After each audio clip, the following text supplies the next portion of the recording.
My husband gave me a watch for our anniversary, but every time I wore it, I felt anxious and unwell. The unease crawled beneath my skin, like my body was desperately trying to warn me. I decided to sell it. The antique specialist's face drained of color as he examined it, his hands trembling. "Where did you get this?" "Go to the police immediately. This is serious." On our 5th wedding anniversary, Vincent presented me with a velvet box, his fingers lingering on mine as he handed it over. Inside, nestled on a creamy silk cushion, was a vintage watch with Hippocrates' portrait engraved on its face. Its ivory-colored dial was framed by a delicate gold bezel, and the soft aged leather strap felt cool and smooth against my fingertips. "Happy anniversary, my brilliant pathologist," Vincent whispered, his eyes capturing the candlelight with genuine warmth. He took the watch from the box and carefully fastened it on my wrist, his touch lingering just a moment too long. "I found it at a medical auction. It reminded me of you, a perfect blend of science and beauty, just like my Natalie." I admired the gift, my heart swelling with appreciation. The watch was truly exquisite, the craftsmanship telling stories of history and scientific pursuit. I thanked Vincent, wrapping my arms around his neck and pressing my lips against his. His thoughtfulness in choosing something that honored my profession meant everything to me. Vincent always knew exactly how to make me feel valued. That evening, Vincent was especially attentive, his usual pharmaceutical research talk set aside for more personal matters. He prepared my favorite dinner, roast duck with apples, lit candles that cast dancing shadows across our dining room, and played soft jazz that reminded me of our first date. We reminisced about our early days together, his laughter resonating through me when I recalled our disastrous honeymoon hiking trip. I felt cherished and secure, my fingers occasionally touching the watch's smooth surface. It seemed to me that our connection only grew more profound with each passing year, like a well-designed experiment yielding better results with time. However, the first day I wore the watch to the hospital lab, my body rebelled against it. At first, it was mild weakness and anxiety, like my peripheral nervous system was sending warning signals throughout my body. Then came a throbbing headache and vertigo that made the microscope slides blur before me. I attributed it to fatigue and my demanding schedule at the university hospital where I conducted pathology research. It was publication season, and I was likely just overextended, I reasoned, forcing myself to focus on the tissue samples. But the weakness persisted, growing more intense with each passing hour. I struggled to concentrate on cellular structures that normally fascinated me. My diagnostic notes became illegible, and dark shadows began flickering at the edges of my vision. I felt my legs weakening beneath me and grabbed the lab counter for support. After my shift, I returned home and immediately removed the watch. The moment it left my wrist, a wave of relief washed through my system, like a toxin being flushed away. The weakness gradually dissipated, replaced by clarity. My mind sharpened, and the inexplicable dread evaporated. I stared at the watch with scientific curiosity. Could this timepiece actually be triggering a physiological response? I dismissed it as coincidental, the scientist in me requiring more data. Tomorrow I'd wear it again and document what happened, a proper controlled experiment. The next day, the pattern repeated with undeniable consistency. As soon as I fastened the watch to my wrist, my symptoms returned with clinical precision.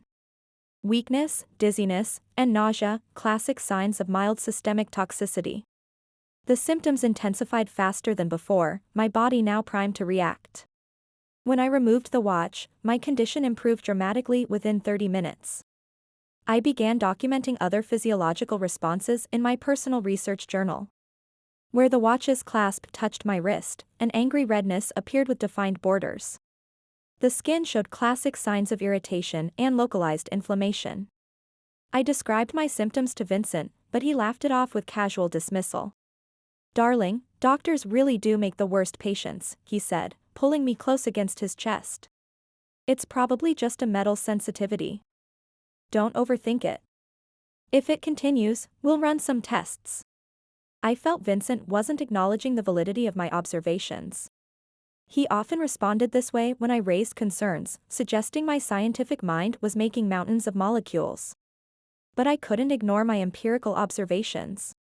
Something about this watch wasn't right, and my body was providing clear evidence. My research instincts screamed for further investigation. I began observing Vincent through the lens of a researcher studying unusual behavior. It seemed to me that his patterns had shifted significantly from baseline. He became increasingly secretive, emotionally volatile, frequently staying late at the pharmaceutical lab, and taking calls in hushed tones on our Boston terrace. I attempted direct questioning, but he deflected with textbook avoidance, citing project deadlines and corporate pressure. The emotional distance between us expanded like a cell culture, growing more pronounced daily.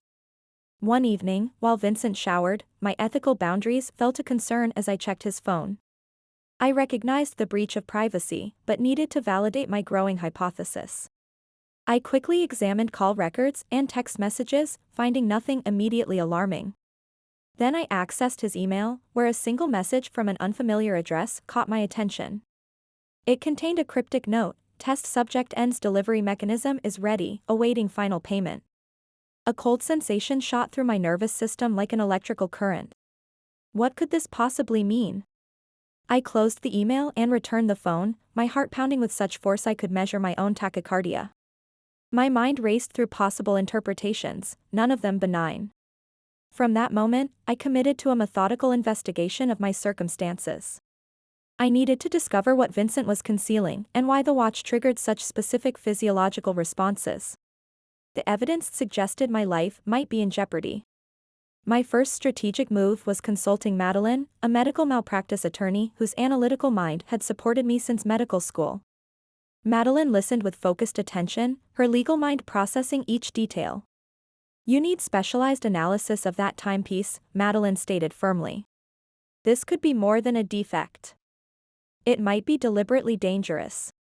I nodded in agreement, feeling the weight of her assessment.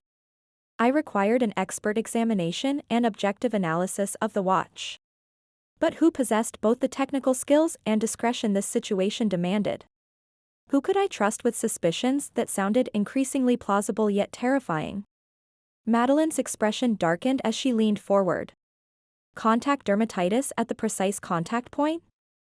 That's not random, Natalie. Even if it's merely metal sensitivity, better safe than sorry. And these symptoms occurring only while wearing it. That's a correlation that demands investigation. Get that watch examined immediately or dispose of it entirely." I felt my chest tighten as her professional assessment confirmed my fears. Madeline's words, combined with my own scientific observations, created a hypothesis I couldn't ignore. "You're right, Madeline. I know someone who specializes in antique timepieces. I'll take it there tomorrow." The following morning, clutching my research notebook, I visited Oliver's antique timepieces in a quiet Boston district. The workshop looked modest but professional, with a sign reading, "Expert Watch Restoration and Appraisal." I selected this specialist hoping for scientific precision and discretion. Inside, the air carried notes of metal polish and fine machine oil. Behind a workspace filled with precision tools sat a silver-haired man with meticulous hands and observant eyes. His workbench nameplate read Oliver Kent, Certified Horologist. I approached him, my professional demeanor barely masking my apprehension. "Good morning," I said, my voice steadier than I expected. "I'd like a comprehensive assessment of this timepiece." I removed the vintage watch from my research bag and placed it carefully on his examination mat. Oliver donned magnification loupes and began methodically analyzing the watch with practiced movements. He inspected the case, examined the mechanism under a specialized microscope, and tested the winding mechanism. I observed silently, recognizing the methodical approach of a fellow specialist. After several minutes, Oliver looked up, his expression transforming from clinical interest to grave concern. He removed his loupes deliberately, choosing his words with care. "This timepiece," he began, his voice lowered, "has been professionally modified." My pulse quickened, a chill spreading through my extremities. "Modified? Could you elaborate?" Oliver studied me with assessment in his gaze. "I've worked with historical timepieces for over 20 years. This watch is authentic vintage, quite valuable, but someone has integrated a foreign component. Something concerning." He lifted the watch again and indicated a section on the clasp. "Notice this microscopic seam? An additional component has been integrated with extraordinary precision, but it's definitely not original to the manufacturer." I leaned forward, examining what he was indicating with clinical attention. The nearly invisible modification was imperceptible to anyone without specialized training. What exactly am I looking at? I asked, my scientific mind fighting rising alarm. Oliver exhaled slowly. I need specialized tools for confirmation, but my preliminary assessment is troubling. Very troubling. He retrieved a set of micro-instruments from a locked drawer and carefully manipulated the watch clasp. Inside was revealed a nearly invisible capillary delivery system. Donning nitrile gloves, Oliver meticulously extracted a sample. There's a reservoir here, he said, holding the evidence under specialized lighting. Containing a transparent solution, no viscosity, no odor, showing characteristics consistent with certain chemical compounds I've encountered during my previous work in chemical engineering. The laboratory portion of my brain struggled to process this information. What type of compound? I pressed, fighting the nausea threatening my composure. Oliver met my gaze with direct honesty. Based on the delivery mechanism design and your symptoms, this appears to be a slow-release transdermal toxin. Something designed to accumulate gradually in your system, mimicking natural illness progression. I gripped the counter edge to steady myself. A poison delivery system? In my anniversary gift? My thoughts raced to Vincent's suspicious behavior, his financial troubles, his late nights at the pharmaceutical lab. The clinical evidence assembled into a horrifying diagnosis. Have you been wearing this? Oliver asked, professional concern evident in his voice. I nodded numbly. Yes, regularly. My husband gave it to me for our 5th anniversary. Oliver's expression turned grave. You need to contact law enforcement immediately and limit your circle of trust.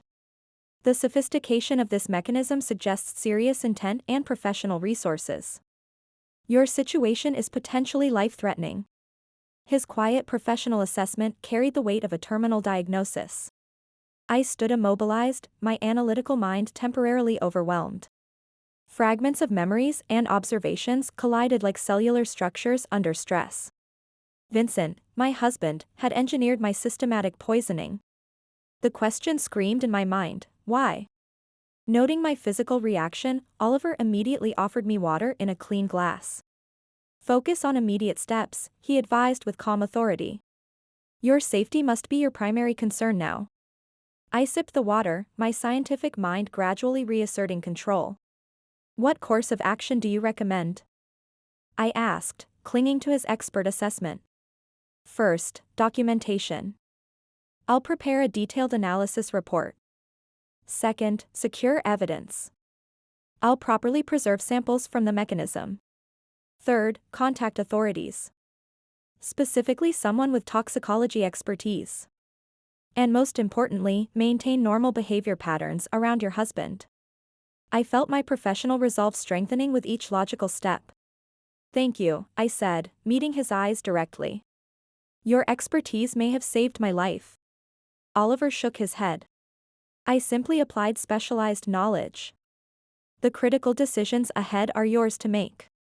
I left the workshop with samples secured in evidence containers and Oliver's detailed preliminary report. The world outside felt altered, as though observed through contaminated microscope slides. My trusted life partner had become a research subject exhibiting extreme pathology.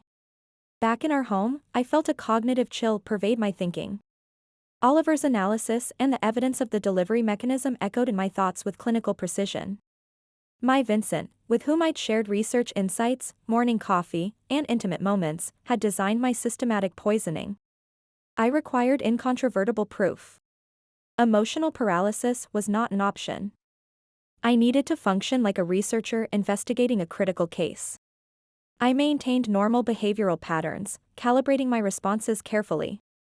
Vincent greeted me with a practiced smile, inquiring about my supposed lunch with a colleague, the pretext I'd created for my absence.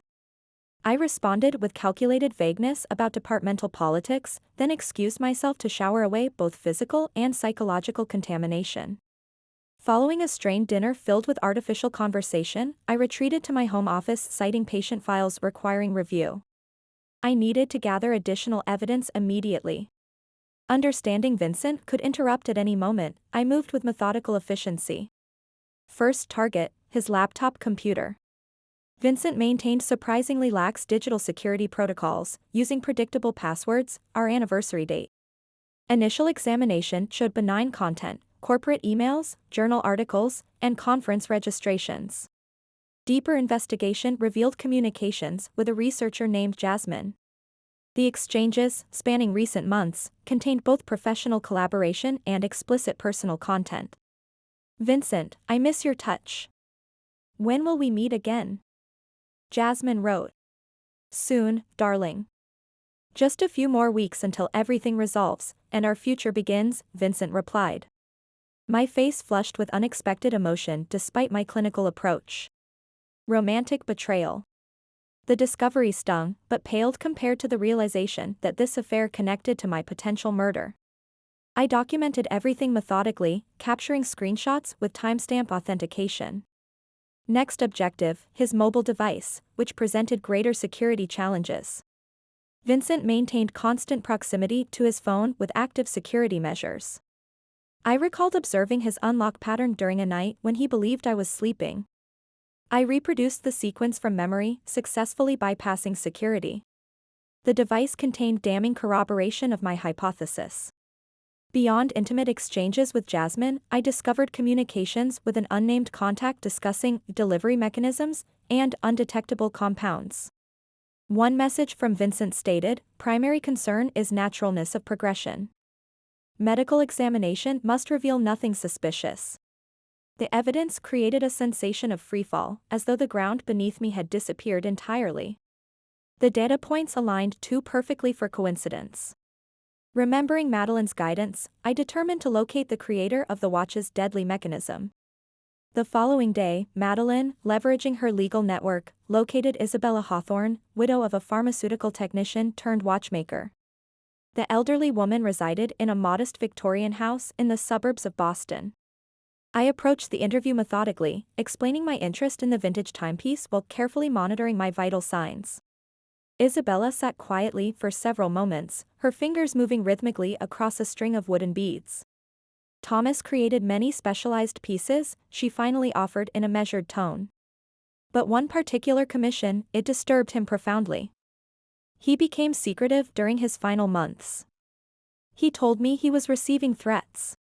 My pulse quickened, but I maintained clinical composure. What specifically was the commission? I inquired, controlling my respiration rate.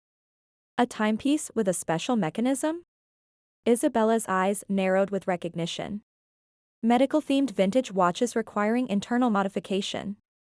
The client was insistent about a specialized delivery system integrated into the clasp design. Said it was for pharmaceutical research. Thomas refused initially, but eventually relented. Our financial situation was desperate. Can you identify the client? I asked, maintaining neutral vocal tone. Isabella shook her head regretfully. Thomas was extremely cautious. He only mentioned the client was highly placed in the pharmaceutical industry. How did your husband die? I asked, striving for conversational normalcy. Cardiac arrest, Isabella replied, suspicion clouding her features. Without warning. No prior cardiac history whatsoever. My mind catalogued this crucial data point. The evidence assembled into a coherent diagnosis. Vincent's pharmaceutical knowledge, mounting debts, an affair with Jasmine, a poison delivery mechanism, and a watchmaker's suspicious death. The clinical picture indicated I was the target of a meticulously orchestrated homicide. Back at our home, I felt the walls of our bedroom closing in around me. I detected Vincent's heightened observation of my behavior patterns. The situation demanded immediate, decisive intervention. That night, after confirming Vincent was in deep sleep, I transferred my collected evidence to an encrypted drive. I studied my husband's relaxed features, my scientific mind struggling to reconcile this man with the calculated killer the evidence revealed. How had I missed the clinical signs behind his carefully constructed facade of devotion? I required additional expert consultation. Madeline represented my sole trustworthy resource now. I contacted her with urgency, keeping my voice level despite elevated stress hormones. Madeline, I need immediate consultation, I whispered, controlling my vocal tremor. When we convened at a secure location, I delivered my conclusion directly. Vincent is systematically poisoning me. Madeline processed my evidence without interruption, her legal mind evaluating each element. Upon completion of my presentation, she grasped my hand with reassuring pressure. "We need to engage law enforcement immediately," she stated firmly. "Your documentation is compelling. The justice system will respond." I acknowledged her assessment with a determined nod. The path forward was clear despite its emotional complications. I could no longer function under continuous threat. Vincent's methodical poisoning required immediate legal intervention. My first priority was securing comprehensive documentation of Vincent's communications, emails with Jasmine, financial transactions revealing debt, and particularly disturbing research queries on undetectable neurotoxins and degenerative neurological disorders. Every digital artifact would serve as evidence in constructing an airtight case. I approached the task with the same methodical precision I applied to difficult pathology cases, uncovering malignancy hidden within apparently healthy tissue. I reviewed Oliver's detailed technical analysis repeatedly. His report stated unequivocally, the vintage timepiece contains a sophisticated concealed microinfusion system modified to deliver controlled substances transdermally. Oliver had included microscopic photography documenting the delivery capillary system hidden in the clasp. I recognized the need for additional forensic confirmation. The legal standard required independent verification. Madeline activated her professional network with impressive efficiency. She arranged confidential access to Dr. Rebecca Chin, a leading toxicologist with judicial experience. The 48-hour waiting period stretched my scientific detachment to its limits. Sleep became virtually impossible as I maintained constant vigilance. I calculated multiple scenarios where Vincent might discover my investigation or accelerate his plan. Finally, Madeline contacted me with laboratory confirmation. The analysis had identified the precise compound in the watch mechanism. "It's thallium compound TL-237, Madeline reported gravely. A synthetic derivative that causes progressive neurological deterioration indistinguishable from natural degenerative conditions. Extended exposure results in systemic failure and death, with minimal forensic evidence." A cold recognition spread through my system. Thallium derivative. The scientific pieces aligned perfectly.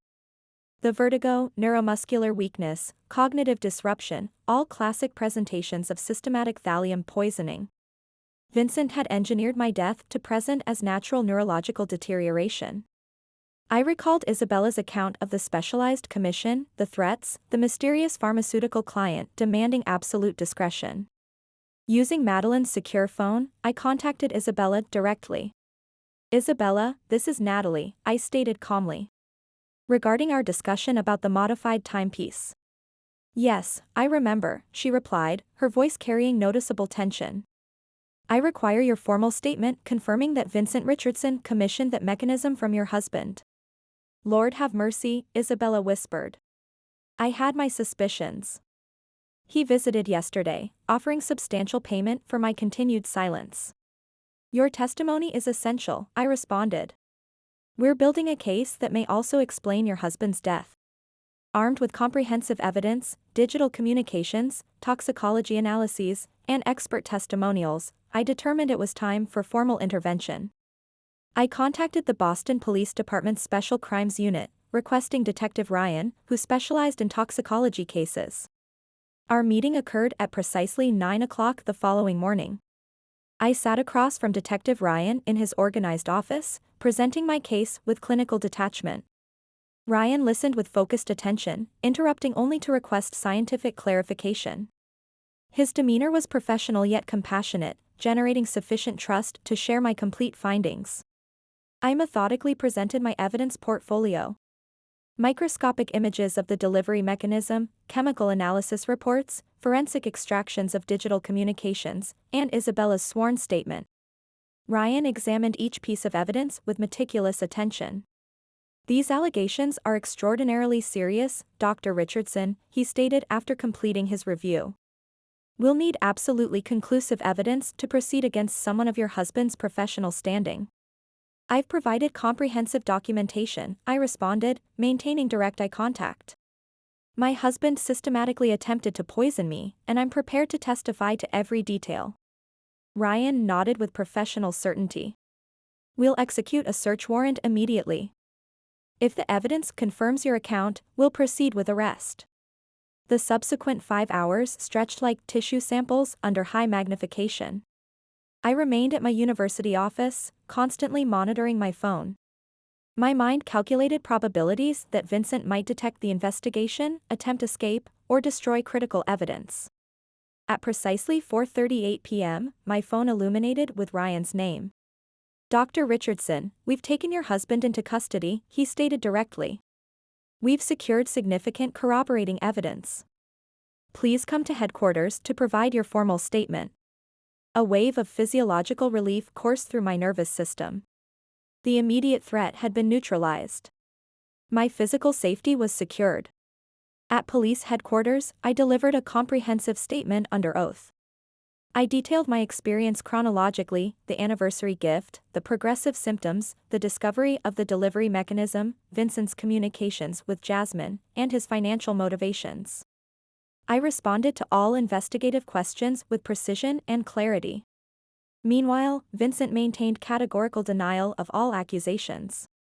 He insisted the watch was merely a thoughtful gift, claimed complete ignorance of any toxin, professed his devotion to me, and suggested I was experiencing psychological delusions. He portrayed himself as the victim of my scientific paranoia. However, the forensic evidence was irrefutable. Laboratory analysis confirmed thallium derivative in the watch mechanism. Digital communications with Jasmine and financial records established clear motivation. Isabella's testimony verified Vincent had commissioned the modified timepiece. Within a week, Vincent was formally charged with attempted murder and industrial espionage. He was denied bail and remanded to custody. The investigation expanded beyond my case. Investigators uncovered Vincent's involvement in pharmaceutical patent fraud and connections to organized criminal networks. Evidence revealed Vincent had accumulated over $2 million in concealed debt and had recently increased my life insurance to $5 million with himself as sole beneficiary. Forensic analysis also linked him to Thomas Hawthorne's suspicious death, a deliberate poisoning designed to eliminate the watchmaker who could connect Vincent to the murder weapon.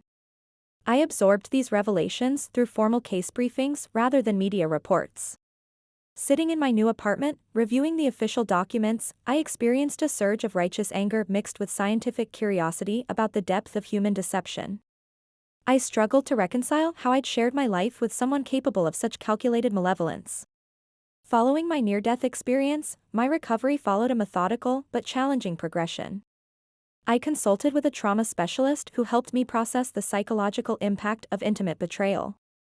I relocated to a different hospital, focusing on research into detecting subtle poisonings in medical cases. My social connections shifted to a carefully selected group of trusted colleagues. I required a complete system reset to rebuild my life. 1 year later, Vincent's trial concluded with the judicial system functioning as designed. He was convicted on all counts and sentenced to 35 years without possibility of parole. I declined to attend any court proceedings.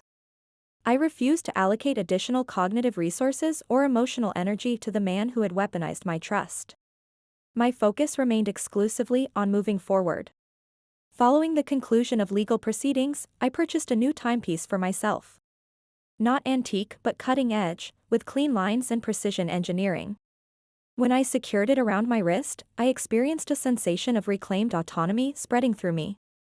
This watch represented that my future belonged solely to myself and my scientific pursuits. I had regained control over my existence.